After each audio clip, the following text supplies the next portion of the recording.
Good evening. My name is Shinyi Pai, and I'm the Program Director at Town Hall.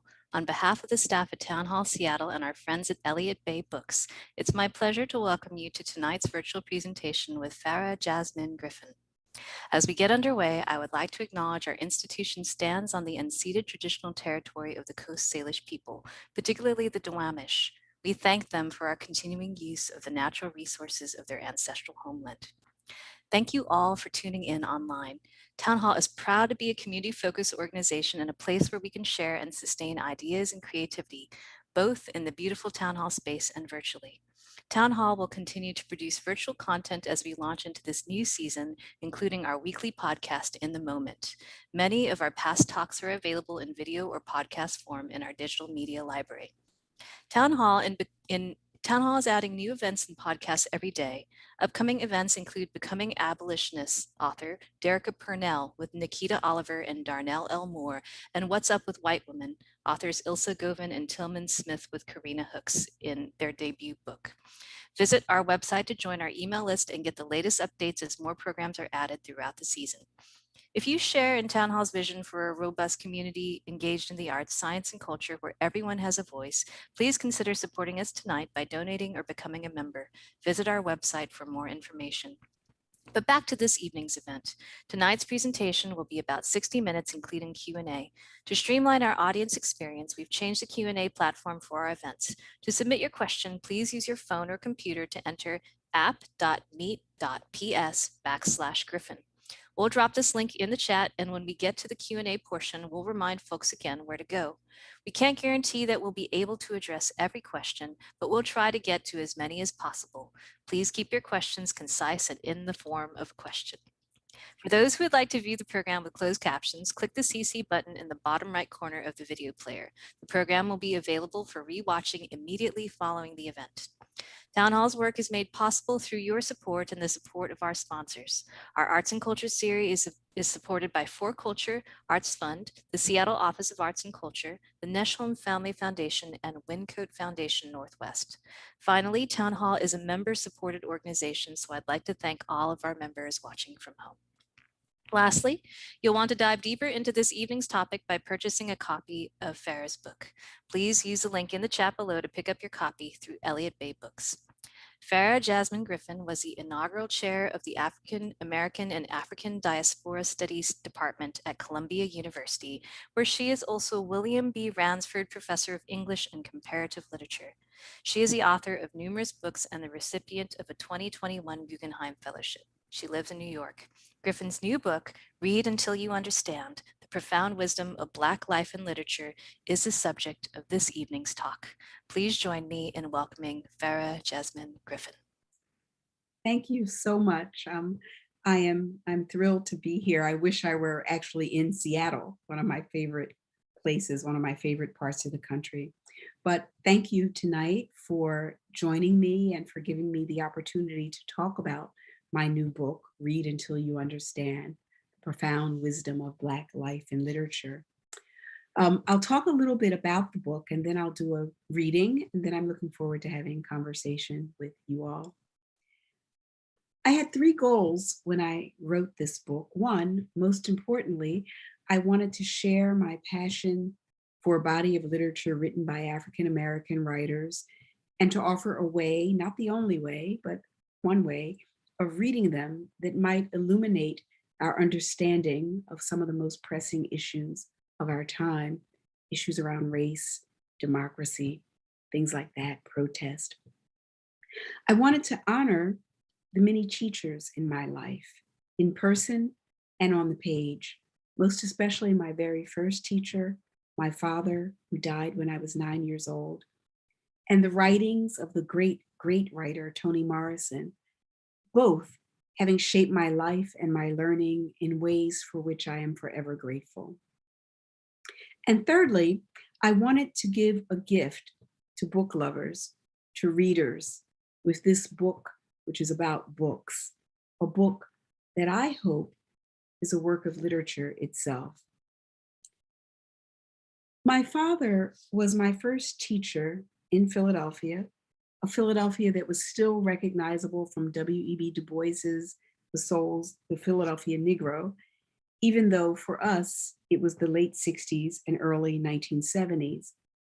And on long walks throughout the city to Independence Mall, past the Mother Bethel AME Church and other historic sites, he introduced me to the history of the founding of this nation and our city's role in it. He told me stories of founding fathers like Thomas Jefferson and Benjamin Franklin, but also of founders of the Free African Society, Absalom Jones and Richard Allen. And his lessons ranged widely into the ideas of Black American thinkers, from Frederick Douglass to Angela Davis. A voracious lover of books and jazz music, my father was rarely without a paperback book in his back pocket and an album on stereo, or better yet, what we called the record player. His Philadelphia was urbane and music-filled, reaching back to the era of bebop with Dizzy Gillespie, including John Coltrane and Billie Holiday, on through rhythm and blues and the newly emerging sound of Philadelphia. His book collection included works of history, fiction, biography, current events. And when he died, I inherited all of his books and albums, and the love of learning filtered through so much of the life that he had bequeathed to me. Under the careful guidance of my mother, I lost myself in the pages and the sounds he left behind. This was my inheritance. It was my legacy. Little did I know at the time that it would also become my life's work. This moment of loss, seeking, and remembering constitute the genesis of my own intellectual pursuits, and it is the starting point for my book, which brings together a lifetime of reading and close to 3 decades of teaching African American literature, theory, culture, and history. But it also reflects on the shaping influences of my father and my Philadelphia upbringing, especially during the last decades of the 20th century. Through a combination of memoir, historical examination, and literary analysis, I have tried to demonstrate the riches of a community that showed an ethics of care to me and my mother following my father's death, even when that community itself was under siege. And I hope in doing so that I've honored so-called ordinary working class people who forged an extraordinary heritage and passed on ways of knowing. Finally, throughout the pages of Read Until You Understand, a series of questions and suggested answers emerge. What might an engagement with an urban cultural legacy alongside Black literature and to a lesser degree, music and the visual arts, teach us about this nation and our quest for democracy and belonging? And beyond that, beyond the slippery concepts of race and nation, what might engaging these ideas teach us about the fullest blossoming of our humanity? I believe that all Americans, indeed all freedom-loving people, should have exposure to and an understanding of Black writing, as well as its related arts, and what it offers and what it pretends for a way forward. My book is organized around 10 concepts, themes, and ideals. Legacy, mercy, Black freedom and the idea of America, justice, rage and resistance, love, death, joy and self-determination, beauty, and grace. In each chapter, I open with a kind of autobiographical meditation, perhaps some cultural commentary that might be informed by some mixture of history, philosophy, politics. My turn to autobiography is both to tell a singular story and to note the ways that that story is but a thread in a larger fabric of Black American life in the United States, one that connects generations like my father's and mine. In this way, my book both examines and contributes to a tradition of writing that has always placed great value on the critical insights of autobiography and on the ways of communicating history and culture.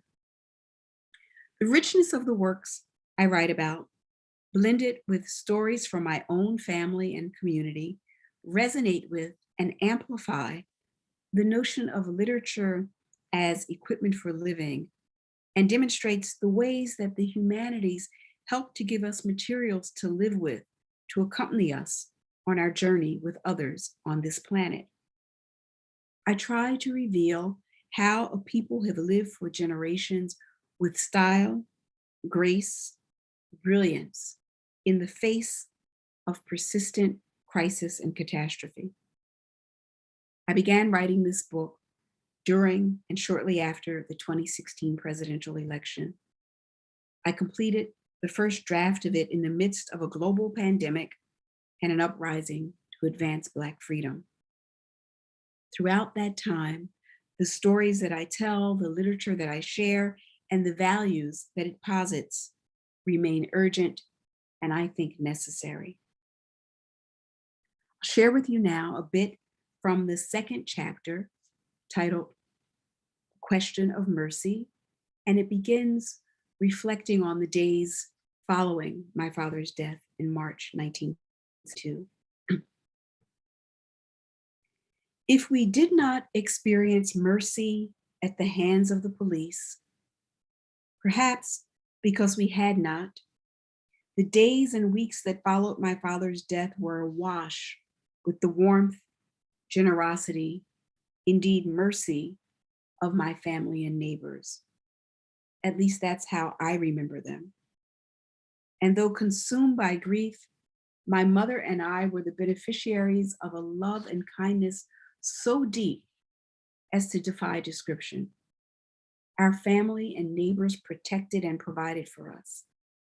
I experienced this as a thick blanket covering us and holding us close. We did not have a church community because we were not church members. In fact, we weren't even Christians, though there were many self-proclaimed Christians among those who cared for us. There were Muslims and Jehovah's Witnesses, free thinkers and doubters as well. They gave us the necessary distance while standing vigilant watch over us, ready to address our needs. Anonymous envelopes with small cash gifts were slipped through our mail slot. My mother suspected these may have come from one of Daddy's friends, perhaps my godfather, a man called Somerville, a handsome, streetwise man who knew she would never accept money if offered. The city had mistakenly torn down a fence of our yard, leaving the back of our house, our row house, exposed and easily accessible to predators. However, during the days of my father's hospitalization and the weeks that followed, until the fence was replaced, a big dog sat watch just outside the dining room window, arriving each night as darkness descended and leaving at the break of day. Had his owner instructed him to stay there and keep watch over the young widow and her child? We never knew. The streets outside held danger, but somehow we did not experience. My cousins, uncles, and self-appointed godfathers were men whose reputations guaranteed that no intruder would dare enter our home. Elders carefully monitored our comings and goings, always quick with a greeting and offerings of food and solace. Gestures of kindness greeted us in the form of an extra tomato from a garden, a plant clipping, or a pitcher of iced tea. Inside our home, a quiet filled the empty hole left by my father's absence. And in that quiet, I read and wrote, did homework, and sometimes listened to my father's records, soothing instrumental jazz, mostly Miles, and the occasional vocals of Lady Day, Carmen, or Sarah. I started a diary and began a lifelong habit of letter writing. My aunts couldn't provide me with enough boxes of stationery or little books with keys, and my mother shared her stamps for letters that I sent to activists like the Black Panther Party headquarters in Oakland, artists, journalists, Black models, Naomi Sims and Beverly Johnson. And many of them, like Johnson and the journalists Ed Bradley and Gregory Hines, wrote back. I wrote stories and poems about my father, about my parents' love story, about characters that I invented. A compulsion to read and write addressed my loneliness and seemed to release something close to euphoria in my head. In writing, I found, if not joy, then contentment. In reading, I found information, but also worlds that fed my imagination. A voracious, undisciplined reading both discomfited and brought a sense of well-being. I read Mario Puzo's The Godfather and Billie Holiday and William Duffy's Lady Sings the Blues, both books readily available because the movies that had been made from them were released at this time. Tom Sawyer, because my father had chosen Huckleberry Finn to read to me at bedtime. A navy blue hardback children's biography of Frederick Douglass. Anthologies of poems and profiles of historic figures like Hannibal, Makeda, Queen of Sheba, and Phyllis Wheatley. Slowly, we incorporated our loss, no longer experienced as crisis, but now as a quiet emptiness at the core of our existence. We carried it with us as we re-entered the world, my mother to factory work, and me to ever broadening educational opportunities that were always guided by what would Daddy have wanted? Having been the beneficiaries of mercy, both God's and our people's, it was something we cherished, held dear, and extended to others. In mercy lay the possibility of redemption and renewal. We had little expectation that whites would grant it. In fact, we held tightly to the belief that it was best to avoid ever being in need of their mercy. I don't recall anything about mercy in my early readings, but many years later, as I came to teach literature by African American writers, I noticed it appeared again and again. Writers such as Phyllis Wheatley, Charles Chestnut, Toni Morrison leave us with more questions about it than answers. Phyllis Wheatley was an African enslaved prodigy, a girl poet. Hers is a litany of first. In 1773, she became the first Black person, the first enslaved person, and the third woman to publish a book of poems in the colonies. Her most famous work is also her most controversial one, On Being Brought from Africa to America. I quote it here. "'Twas mercy brought me from my pagan land, taught my benighted soul to understand that there's a God, that there's a Savior too. Once I redemption neither sought nor knew.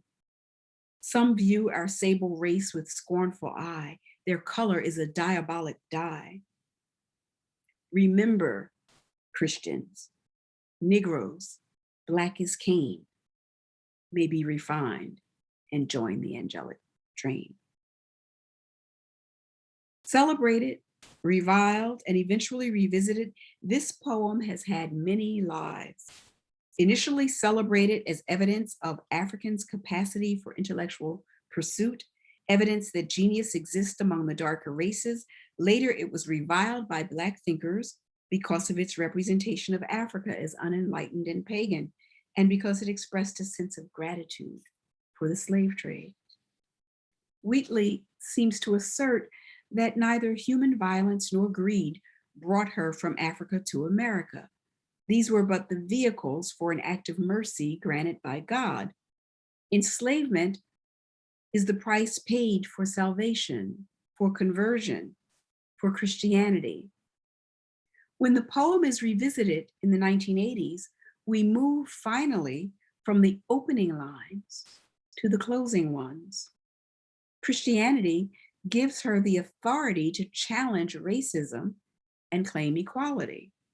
She speaks as an equal to those she addresses and offers them a challenge. Here, she may be said to initiate a Black prophetic tradition in the Americas, speaking truth to power and issuing an admonition.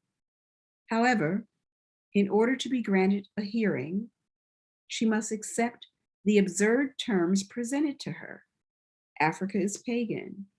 Slavery is an act of mercy. This seems to me a major dilemma of the Black artist and intellectual in the West. In order to be heard by those who oppress you, you must first accept the false premise that justifies your oppression. The enslaved understand that their masters assume slavery is justified. At best, the masters think they are acting mercifully. They do not believe themselves to be acting unjustly. They are in the position to grant mercy to their slaves, when in fact what the slaves deserve is justice. I have always been struck and haunted by the word mercy in Wheatley's poem. Over 200 years after Wheatley encountered the concept in Boston, I heard it in that other historic colonial era city, Philadelphia. Lord have mercy was both a plea and an assertion and insistence. It was a request made of God by someone in need of kindness, consideration, a respite from the difficulties of life. It was sometimes shortened to have mercy or simply mercy. In this instance, it was not entirely sacred. If someone was pitiful or dressed in poor taste or had delivered a poor performance, then the call for mercy was more like, God, please help this child, fool, untalented soul, because they are not going to get a break from their fellow human beings. And of course, there was Marvin Gaye imploring, oh, mercy, mercy me. Things ain't what they used to be. No, no. His was a most eloquent plea for God's consideration in the face of human made ecological disaster. The most common understandings of mercy have to do with God's compassion for humankind. But mercy is also the compassion human beings grant to another who is within their power to harm or punish. Finally, mercy is the dispensation of compassion and forgiveness toward someone who deserves punishment.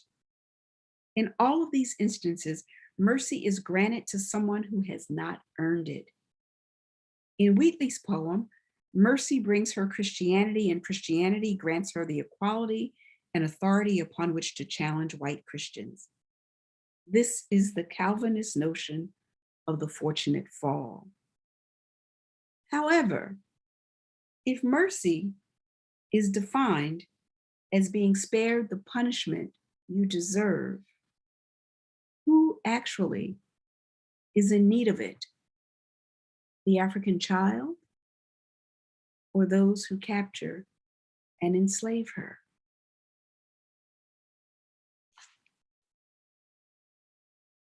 That chapter goes on to consider Toni Morrison's notions of mercy as well as Charles Chestnut's, and closes with a reflection on what the meanings of mercy might be in relation to freedom. And is followed by a chapter on freedom and the various ideas of America. But I won't read those. I hope you'll buy the book and you'll get to read them yourself. Thank you.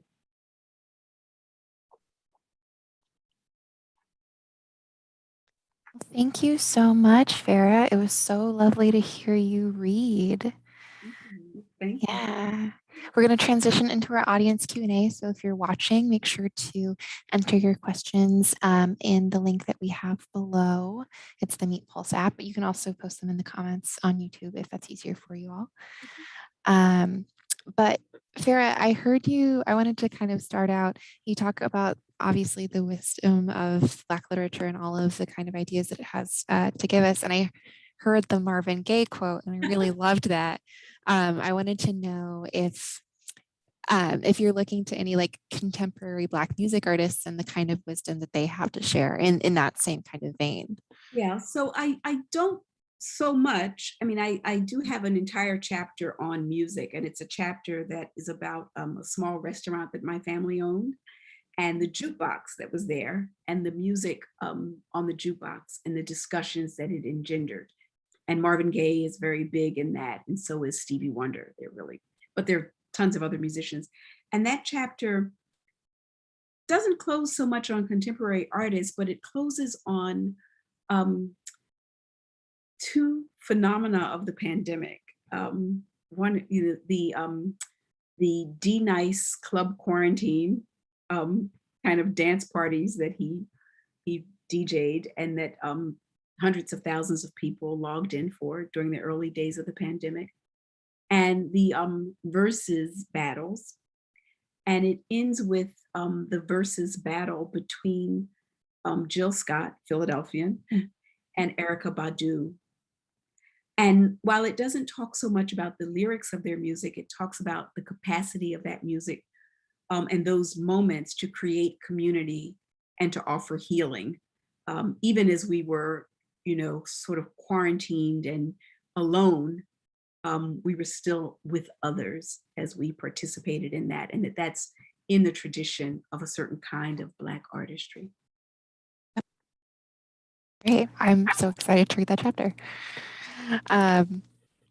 Speaking kind of the pandemic, you said you finished this first draft in the midst of it all.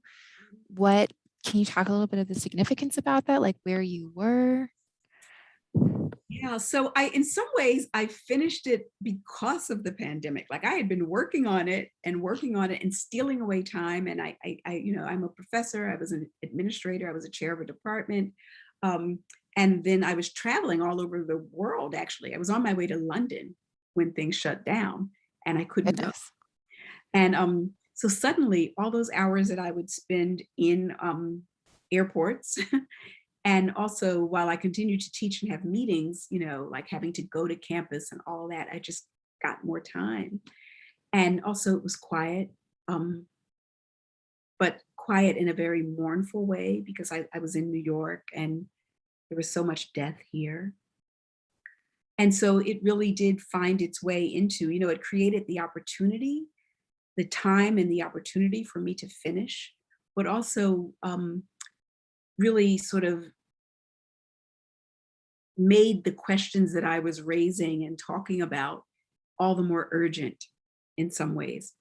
And it made some of the things very difficult to write. So I was having to I completed a chapter on rage and resistance right after George Floyd.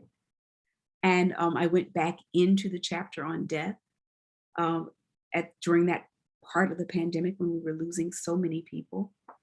And so I think it would have been a very different book in many ways. Like the bulk of it would have been the same, but there's a way that the emotion and the spirit of it might have been different had it not been during that period of the pandemic. I think there'll probably be a lot of books like that. Yeah, I'm sure you're right. I'm Yeah. sure you're right. All right, we have a question here. How considerable was your father's collections, books and music albums? Were there any big surprises in there? Oh, what a great question. My father mostly had paperback books, not not hardback books. And they were so diverse. I mean, there'd be a book of French grammar. He was an autodidact, so he's always teaching himself. I mean, he went to school, he got an associate's degree, but for the most part, he taught himself.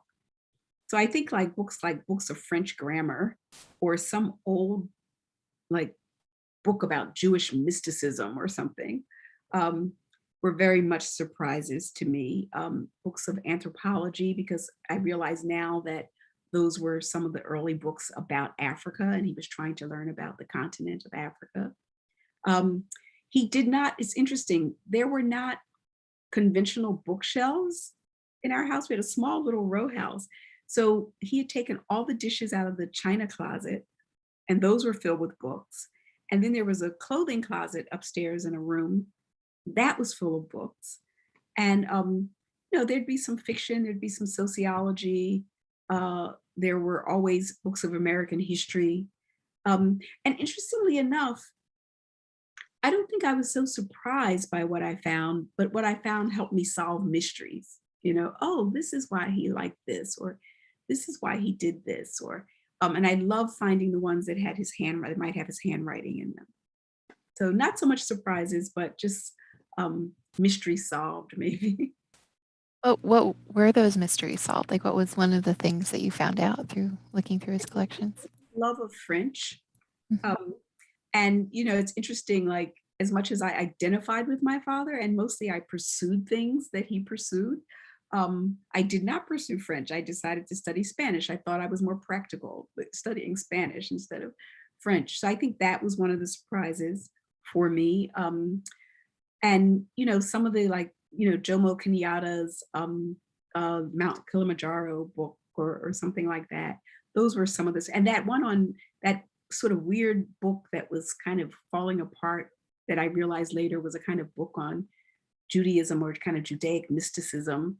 I would never have expected to find that in his collection, but there it was. And it looked like it was something that he might have bought at a used book sale or something. Yeah. Excellent. That's excellent.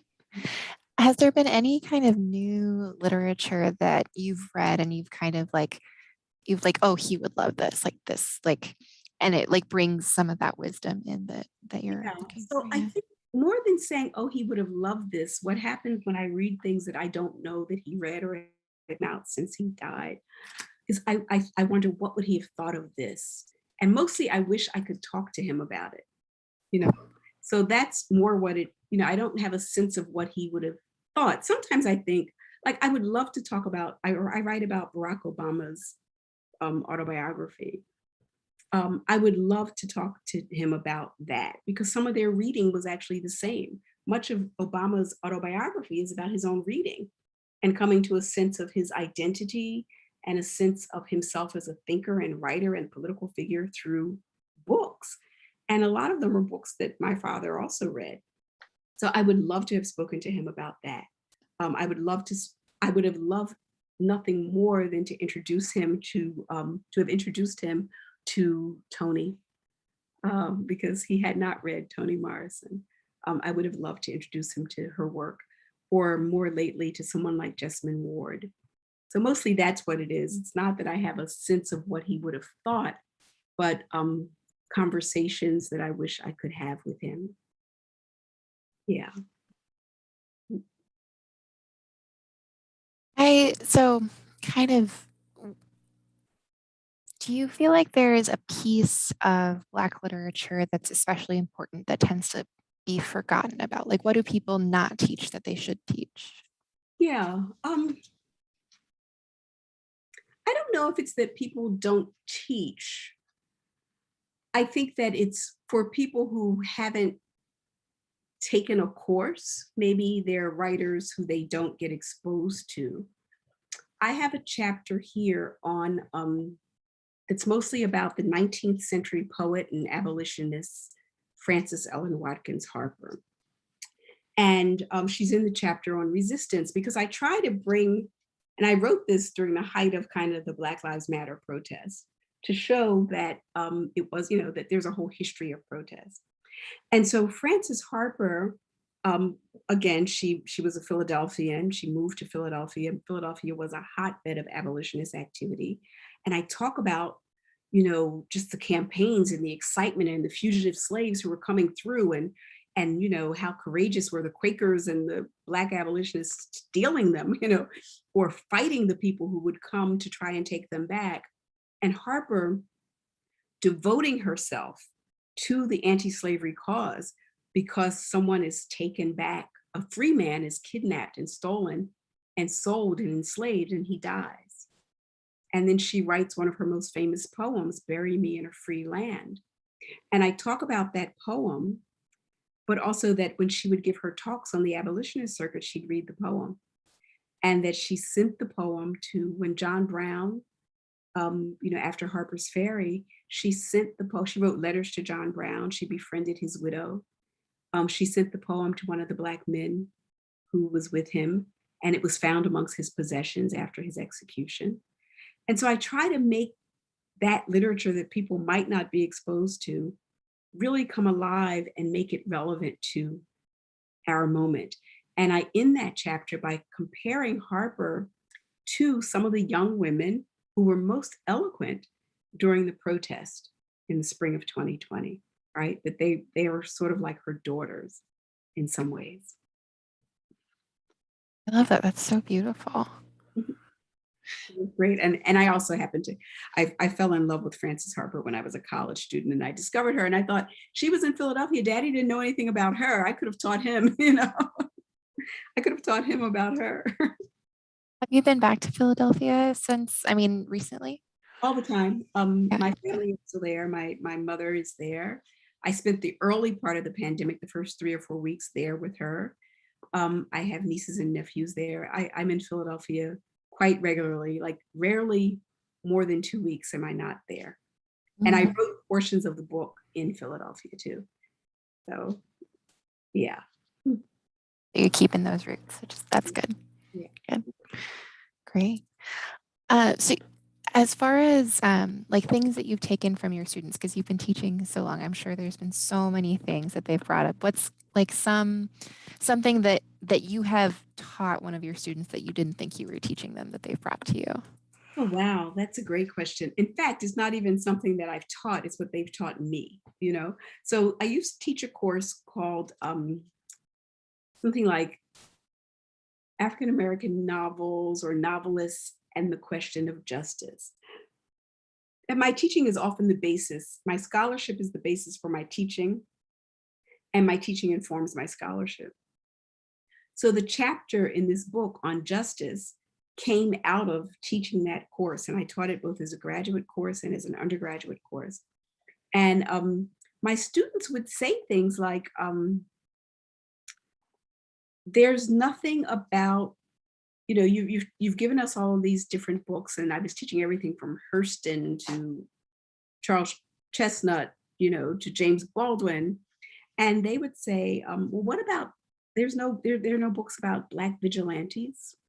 You know, they were interested in vigilantism. And I was like, vigilante, oh, okay, I better go find that, you know? And so I would teach them John Edgar Wideman's The Lynchers, for instance, or The Spook Who Sat by the Door.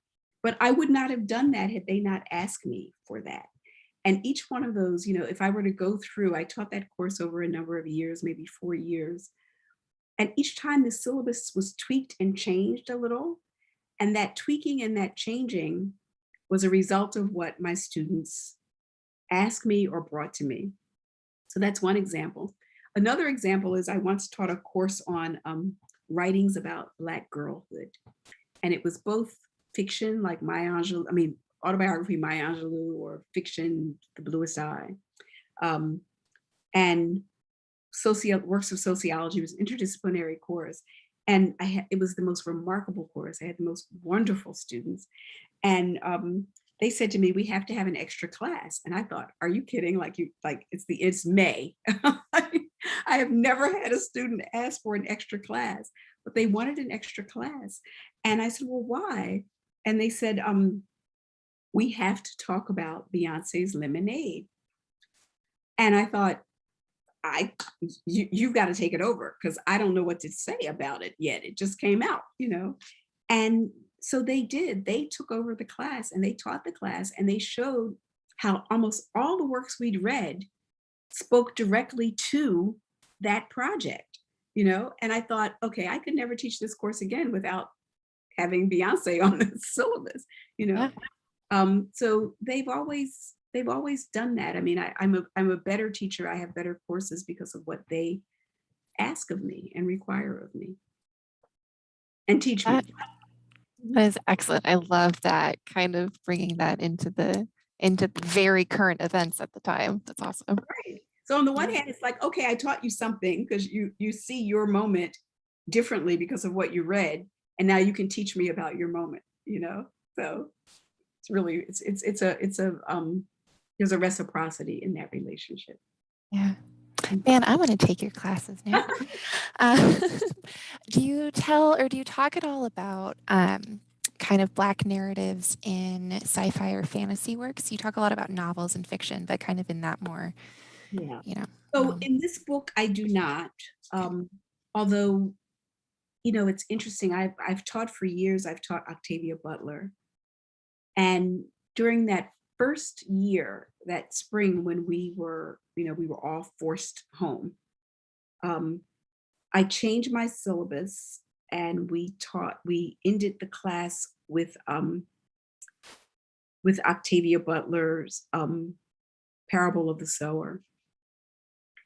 And it was so incredibly moving to read that book during this global pandemic that none of us could have imagined. I mean, you know, when we left in March, we thought we were going on spring break and we were going to see each other in a week, and we didn't. And reading that book that was set at the time she wrote it, it was set in a not too distant future, but for us, it was like, oh, this is our present right now. But it's speculative fiction, you know.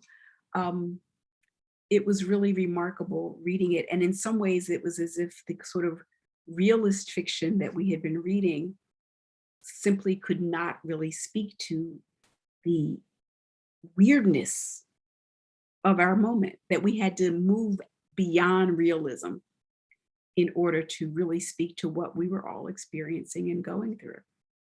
And I also changed their assignments that semester. And rather than have them only write a critical paper, I had them also do creative projects that responded to And some of the most interesting ones were the ones that responded to the speculative fiction of Octavia Butler. Mhm. It's, I mean, in this time, it has to be, you know, so much more building community through that literature just because of everything that we're going through. Oh, I think that's what, my book is very much about community. And it's about, primarily, like I say, the community that nurtured and cared for my mother and me after my father's death. But it's also about the community of readers. It's about the people, there will be people who are drawn to the book because they like the authors that I write about. There will be people who don't know the authors I write about. And I hope that they feel welcome in the community of readers to pick those books up. Um, and I think that if nothing, this period that we've been through has taught us even more about the need for community and connection. And is as alienating as it has been, and staring into a computer was alienating in the beginning, I think it's also created kinds of communities, at the same time, all over the world. And that's also one of the things that when I write about those musical events like the Versus battles and the D Nice, that those were community building also. Lovely. We've got another question here. Do you feel you understand now, or is it all still a mystery? I'm not sure what they mean by now, but I'm going to Yeah. interpret it as the time.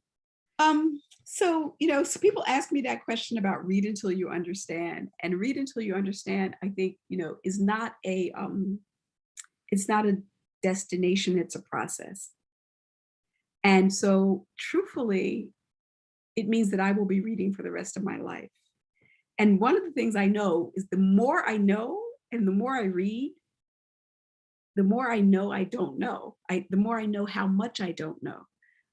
And also the more my thirst for knowing grows, and so it's just a matter for me of always trying to understand, um, always trying to reach it. And with even with the books that I talk about here, I have one understanding of them now after years of reading and teaching them.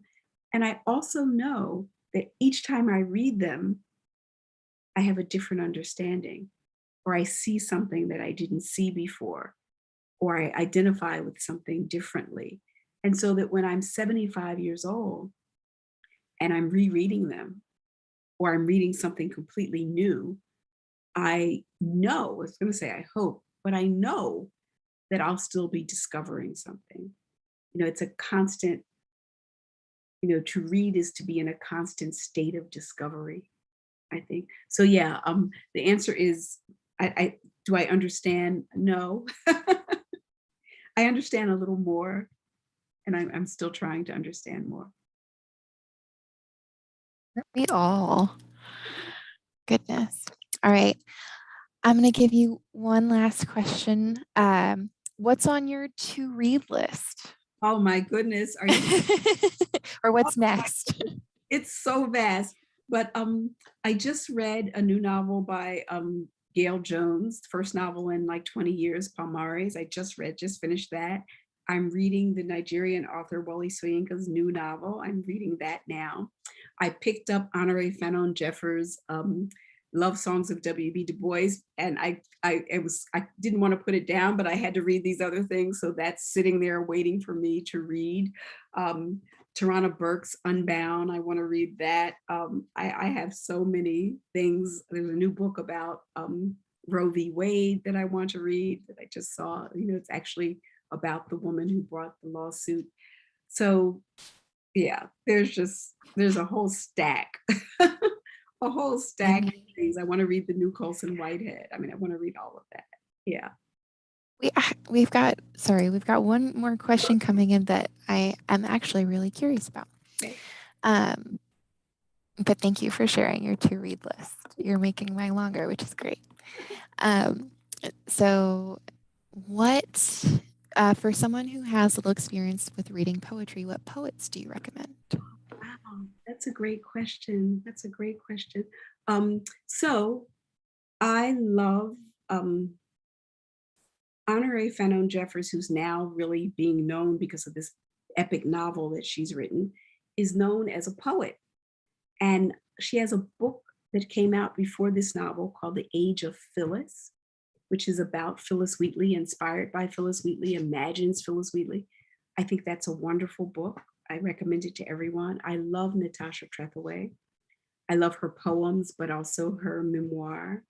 I love Nikki Finney. I like Reginald Dwayne Betts.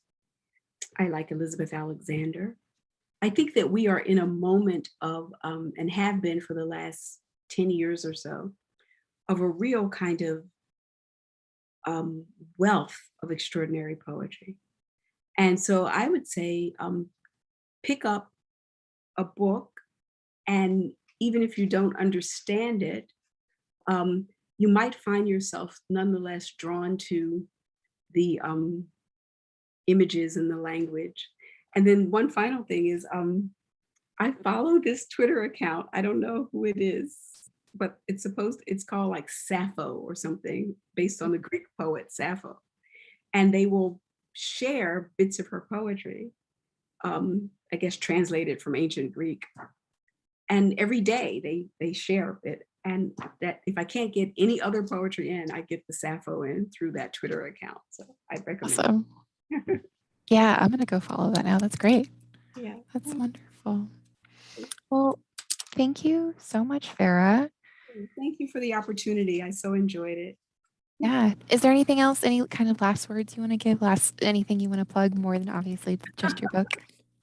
I don't think so. I mean, I hope that I do hope people read the book. I hope they enjoy it. It's a gift for readers, I think.